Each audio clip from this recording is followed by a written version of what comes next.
Voltes 5 legacy fan, giatangan ang away ni Voltes 5 ug Duku Gaga kagabi. Samtang Barbie Fortesa ug David Licauco ni biyahe pa sa South Korea alang sa ilahang upcoming film nga That Kind of Love.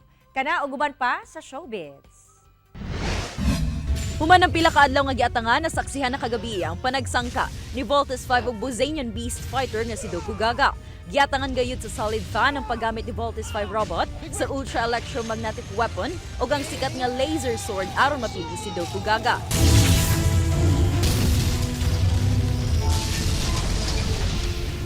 Samtang excited na ang mga fans sa Team Barda sa labing una nga big screen movie nila kapuso Primetime Princess Barbie Fortesa ug pambansang Ginoo David Licauco.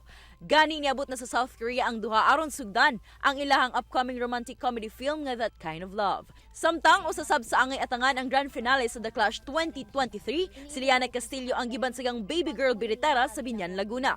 Bata pa lamang si Liana, daghan na kining nadaugan nga mga singing competition. May tataksab siya karon sa The Clash tungod sa iyang boses bata kung mo istorya apan biritera kung mukanta na. Atong atangan mga kapuso ang The Clash Grand Finale karong Domingo, May 28, 7:50 p.m. sa GMA. Ako si Jenaline Manggio para sa At Home with GMA Regional TV.